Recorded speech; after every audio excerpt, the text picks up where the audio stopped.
My dear friends, today I am taking 14th question. What is the law of limitation? Discuss its nature and objects. Answer. What is the law of limitation? A law of limitation limits or prescribes a time at the end of which persons liable to shoot shall become extant from answering therein. It may be noted that the law sets a time limit which a plaintiff can seek his remedy from the court of law. After this time limit, a suit or other proceeding cannot be maintained in a court of law. It restrains the holders of right from enforcing his right by recourse to law after the time of limitation is past. The principle upon which the statutes of limitations are based is that the right should be sought in court without delay. According to Lord Plunkett, time holds in our hand scythe and in the other an hourglass. Scythe moves down the evidence of our rights. The hour of glass measures the period which renders that evidence superfluous. My dear friends, this is the definition of the law of limitation. Law of limitations limits or prescribe a time at the end of which person liable to shoot shall become extant from answering therein. My dear friends, the law of limitation limits the time after which a plaintiff cannot file a suit or any matter cannot be proceeded in the court after the time limit. So the law of limitation barred the time after which a plaintiff cannot go to a go to court for file a suit or file a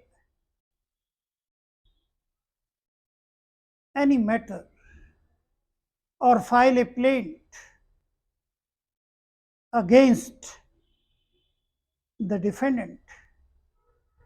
After this time limit, a suit or other proceeding cannot be maintained in a court of law.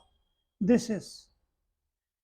And according to Lord Plunkett, time holds in our hand scythe, and in the other an hourglass. Scythe moves down the evidence of our rights. The hourglass measures the period which renders that evidence superfluous. Now my dear friends, I am taking the nature of limitations. Then I will take objects of limitation of law.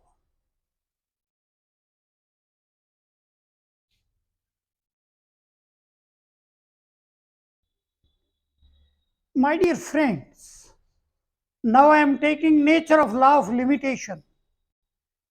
Nature of law of limitation. The law of limitation does not postpone or suspend the right of a claimant, nor does it restrain a person from bringing a suit before the expiration of a definite period. Understand this language. Language is clear. It merely prescribes period for the institution of a suit. See here, it merely prescribes period for the institution of a shoot and forbids them from being brought after periods, each of which starts from some definite events. This law of this law of limitation prescribes the period. In that period, either plaintiff or defendant have to do the work in the court. In case, see here one example. In case Harinath versus Mother, Sir Richard Couch observed, this is the most important principle of law of limitation. This is the most important, these four lines. The intention of law of limitation. Here you see, the intention of law of limitation is not to give right, where there is not one. Here you see, there is not one. Is not to give right where there is not one, nor to extinguish, or nor to stop, or nor to disturb a right where there is one, but to interpose, but to interfere a bar after a certain period to a suit to enforce an existing right. This is a very important condition of the law of limitation. Law of limitation does not disturb any type of right. Where there is a right, there is a right. Where there is no right, there is no right. Limitation does not bar any, or does not disturb the any activity if it is done within the time period. Thus, limitation merely bars the judicial remedy without extinguishing the right. Now, the nature of law of limitation, I am taking some more points, then it will be more clear.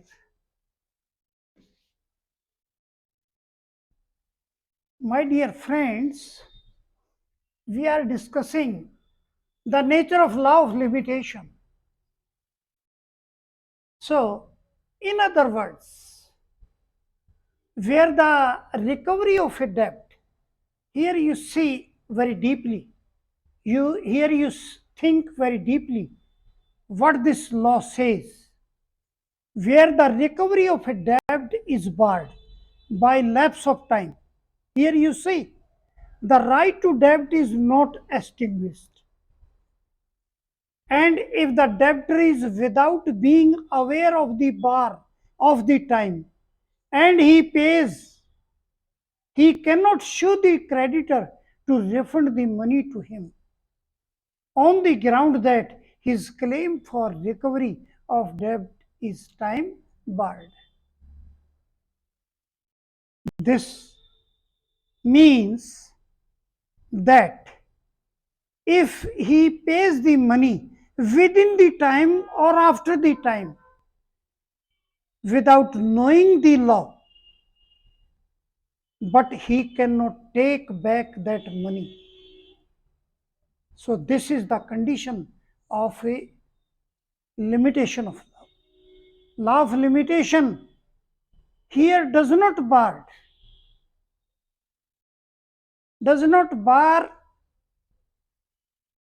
the debt of that debtor. So, the law of limitation is absolute. Here you see, the law of limitation is absolute, which cannot be evaded by the private agreements of the parties. It is an adjective law, a law which affects the remedy and procedure except in certain cases of prescription. Next, the plea of limitation can be raised only against the plaintiff. This is the condition here you see. The plea of limitation can be raised only against the plaintiff and not as against the defendant, not vice versa. But a defendant cannot claim to set off a time barred claim in a suit against him. Here, defendant is also barred by the time or barred by the or stopped extinguished by the law of limitation. Here again says the law of limitation is depends upon the law of limitation of the country in which the suit is brought. My dear friend, this is the condition. This law of limitation is applicable in that country in which the suit is brought, not in other country. It is only for It is only by express statutory provisions that any rule of limitation can be made applicable to criminals classes. So, this rule is more applicable on the criminal classes because there are two types of cases, civil cases and criminal cases. This law of limitation is more applicable on the criminal classes or on the criminal cases. This is about the nature of the law of limitation. I have described the nature of this law of limitation in detail. I think the nature of law of limitation is clear to you.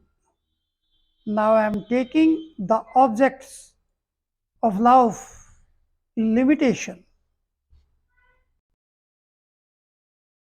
My dear friends, now I am taking object of law of limitation. This is a very important principle of limitation. The object of limitation is quite good because the prosperity, discipline, and others things are hidden in the law of limitations. The object of the limitation act is to quite long possession and extinguish stale demand. Extinguish stale demand. Stale demand means useless demand. Unlimited and perpetual litigation disturbs the peace of the society and leads to disorder and confusion. It is true that the constant dread of judicial process and feeling of insecurity retard the growth and prosperity of the nation. Labor is paralyzed when the enjoyment of its fruit is uncertain. Court must be limited for the urgent cases. The law of limitation prescribes the limit after which a civil right cannot be enforced in the courts. The law of limitation puts the limits in every sphere, and the law of limitation is also better for the prosperity. My dear friend, where there is a law of limitation, there is a discipline. There will be discipline. Where there is a discipline, there will be 100% prosperity. This is a fundamental rule. And this discipline in whole of the country or to prescribe time for each and every work in the country only by the law of limitation. You see in the courts, cases are running up to 20 years, 25 years. There is no limit. So this law of limitation must be applied in each and every field of the country so that the prosperity, progress may be possible. So, my dear friends, this is the object of law of limitation. So, the benefits law of limitations you have read in this limitation chapter. So, my dear friends, today I have taken the chapter or question law of limitation, nature of law of limitation, and object of law of limitations. And I have tried to explain from my side much, and I think the concept of this question is clear to you. And in the end, my dear friend, my demand is same. I do not want to get anything in lieu of this, but only subscribe the channel. This is my request to you. My channel name is Maths by Dharamveer Singh Dabas. Please do not ignore my request. Again, thanks.